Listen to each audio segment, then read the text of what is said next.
Hello friends, myself Manpreet and most welcome to your own channel nursing scoop. So हम कर रहे हैं clinical based questions की discussion and जो topic है आज का that is the bipolar disorder. So इसके साथ ही हम स्टार्ट करते हैं आज की वीडियो का first question and here is a first question. A client with acute mania fails to respond to the nurse interventions to decrease the agitation. The nurse has attempted to diffuse the client anger, but the client refuses to participate in the interventions that would lower the anxiety. So, which action should nurse take next? So, client mania का है, उसको agitation हो रही है and plus उसके साथ aggression की feelings हैं. So, अब nurse क्या करे? उसने सारी interventions apply कर ली हैं. So, options are seclusion, restraining, medication and controlling. सो देखो इसका जो करेक्ट ऑप्शन है that is option C, medicate the client. So अगर सारी इंटरवेंशन फेल हो रही हैं then you have to medicate the client. ठीक है, मेडिकेशन आपने देनी है. और अगर उसके बाद भी पेशेंट का अग्रेशन एंड एजिटेशन कंट्रोल नहीं हो रही then you have to go for the other interventions like controlling, restraining and seclusion. So ultimately these interventions are the last resort interventions. Firstly you have to go for the medication. Okay, so इसके साथ ही हम देखते हैं next question. So, what is the most appropriate for a nurse to say when interviewing a newly admitted depressed client whose thoughts focus on the feelings of worthlessness and failure? So, इसमें जो client depression का है और उसमें feelings आ रही हैं worthlessness की and failure की. सो अभी इनमें से कौन सी स्टेटमेंट करेक्ट होगी जो नर्स ने पेशेंट को पूछना है? So first is tell me how you feel about yourself. So this option is very appropriate. So nurse को पूछना है कि पेशेंट को अपने बारे में क्या फील होता है. ठीक है, सो ऑब्वियसली जो भी उसकी फीलिंग्स होगी वो एक्सप्लोर करेगा. So this is a open ended question and this option is very right. So patient अपनी फीलिंग्स को एक्सप्लोर करेगा. ठीक है, जो भी फीलिंग्स होगी and on the basis of that feelings the nurse will plan for the further interventions. So next option is tell me what has been bothering you. So आपको ये ऑप्शन भी सही लग रहा होगा बट ये ऑप्शन उतना अप्रोप्रिएट नहीं है जितना ऑप्शन ए है.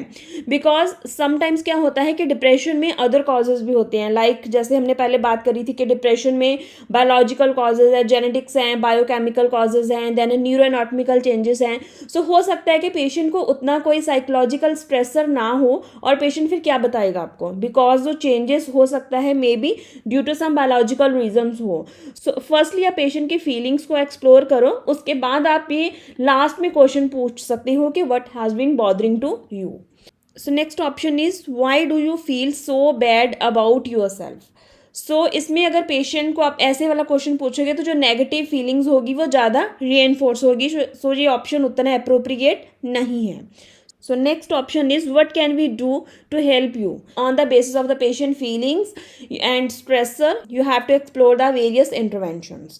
So ये option भी inappropriate है. So इसमें जो most appropriate intervention है that is option A. So next question देखते हैं.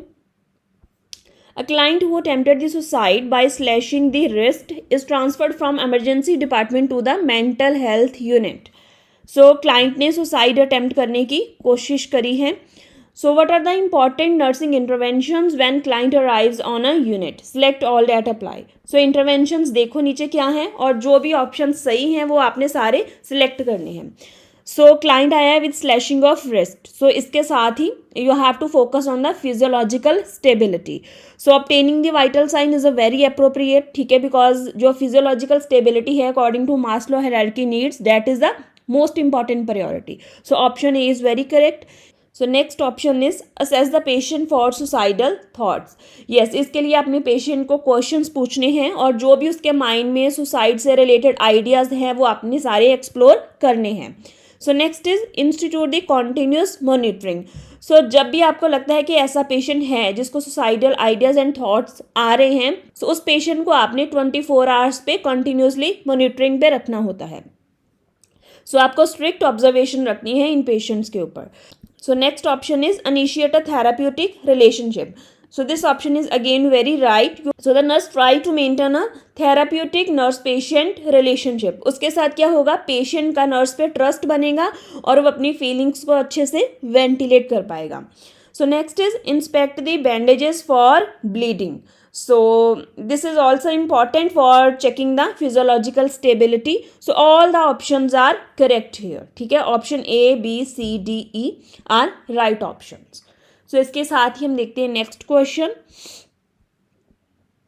A client with bipolar disorder, अभी उसका चल रहा है manic episode, has a superior authoritative manner and constantly instruct the other clients how to dress, what to eat and where to sit. So nurse should intervene because these behavior eventually will cause the other clients to feel.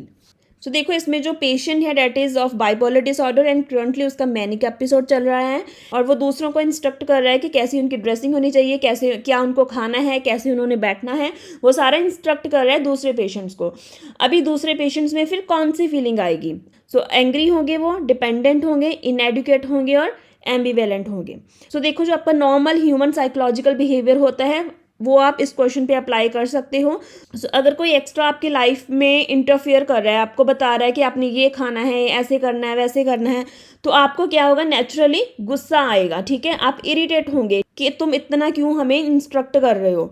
सो ऐसा ही इन patients में feeling आएगी. सो इसका जो correct option होगा date is option ए. दूसरे clients को गुस्सा आएगा. ठीक है, सो नेक्स्ट क्वेश्चन देखते हैं. A client with diagnosis of bipolar disorder, manic episode चल रहा है उसका एंड एक्सट्रीमली एक्टिव है वो and talks constantly with the other clients and some of whom are now becoming agitated. अभी जो हमने ऊपर पढ़ा कि वो दूसरे क्लाइंट्स के साथ ज़्यादा ही ओवर इन्वॉल्व हो रहा है, तो दूसरे क्लाइंट्स को अभी गुस्सा आ रहा है. So what is the best strategy for a nurse to use with the manic patient? So mania के पेशेंट के साथ कौन सी स्ट्रेटजी इनमें से बेस्ट होगी वो आपने फाइंड आउट करना है. ह्यूमर के साथ तो पेशेंट एजिटेट हो जाएगा. ठीक है, सिंपैथी, जो नर्स होती है उसको एम्पैथेटिक उसका बिहेवियर होना चाहिए, not sympathetic. So next is distraction. Yes, distraction is a very correct option because जो मेनिया के पेशेंट होते हैं इनका जो अटेंशन स्पैन होता है वो बहुत शॉर्ट होता है. सो आप इजीली इनको डिस्ट्रैक्ट कर सकते हो और किसी भी दूसरे काम में लगा सकते हो. सो नेक्स्ट इज कन्फ्रंटेशन. कन्फ्रंटेशन से खुद ही एजिटेट होने लगेगा. सो ऐसा नहीं करना है आपने. So the correct option is C which is the distraction. So next question देखते हैं. A client exhibiting manic behavior is admitted to the psychiatric hospital. So in which room the nurse manager should place the client? So देखो यहाँ पे mania का patient है और आप उसको कैसी सेटिंग में डालोगे. सो एक बात याद रखना, जो मेनिया का पेशेंट होता है उसको हम मिनिमम एनवायरमेंटल स्टिमुलाई में हमें रखना होता है सो डैट जो उसकी ओवर एक्टिविटी है उसको थोड़ा कम कर सके हम. सो इसमें ऑप्शंस क्या हैं? One, that has a simple basic simple furnishing. So this option is accurate. ठीक है, सिंपल होना चाहिए वो रूम. सो नेक्स्ट इज, आप उसको ऐसे पेशेंट के साथ डालोगे जो बहुत क्वाइट है, मीन्स के जो थोड़ा शाई है, जहाँ वो डिप्रेशन वाला पेशेंट है, आप उस पेशेंट के साथ उसको डाल दोगे. सो ऐसे वाले पेशेंट का तो फिर वो दिमाग ख़राब कर देगा. सो ऐसा नहीं करना है आपने. So a room that will provide a variety of stimuli. So अभी मैंने बताया कि स्टिमुलाई बहुत मिनिमम होना चाहिए वहाँ पे, जहाँ होना ही नहीं चाहिए.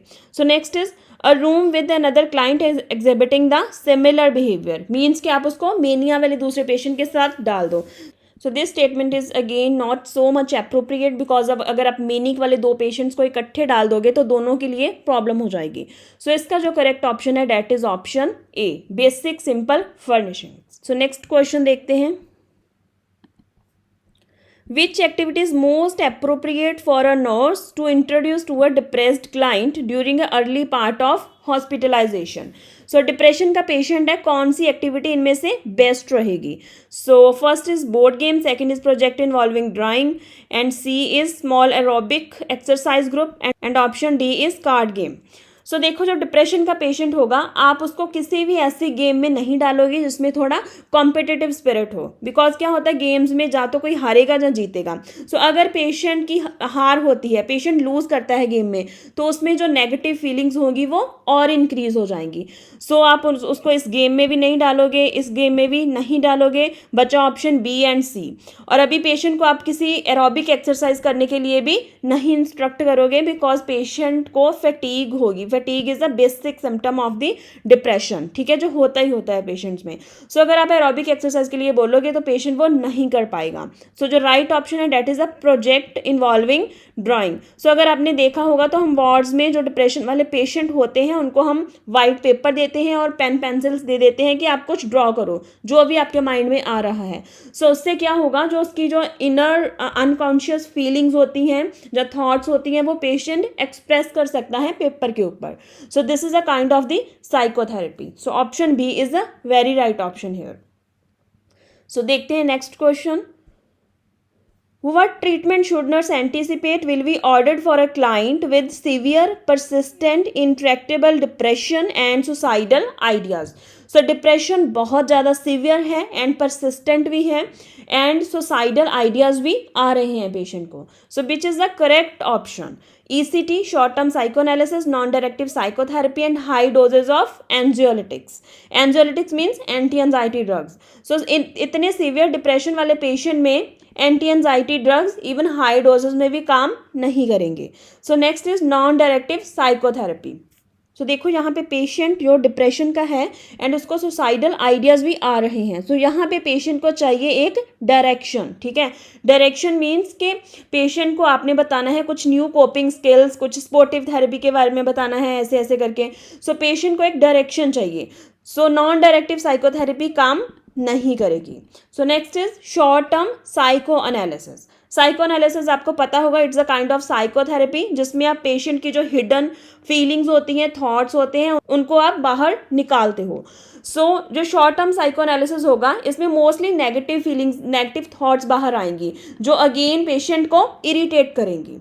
And option A is ECT, electroconvulsive therapy. So ECT is the last treatment of choice in case of severe depression, especially in a patient with suicidal ideas. So option A is very correct here. So ये थी आज की video के important questions from bipolar disorders. So आपको video कैसी लगी comment section में बताना, और अच्छी लगी हो तो इसको लाइक करना और शेयर करना अपने सर्कल में। और इसके साथ ही आप हमें टेलीग्राम चैनल पे ज्वाइन कर सकते हो, हमें फेसबुक पे फॉलो कर सकते हो, उसके लिंक कमेंट सेक्शन और डिस्क्रिप्शन में होंगे। सो इसके साथ ही हम वीडियो को यहाँ पे एंड करते हैं एंड कल जो वीडियो होगी वो भी बाइपोलर डिसऑर्डर के कुछ और इंपॉर्टेंट क्वेश्चंस होंगे। So stay tuned and thank you so much for watching.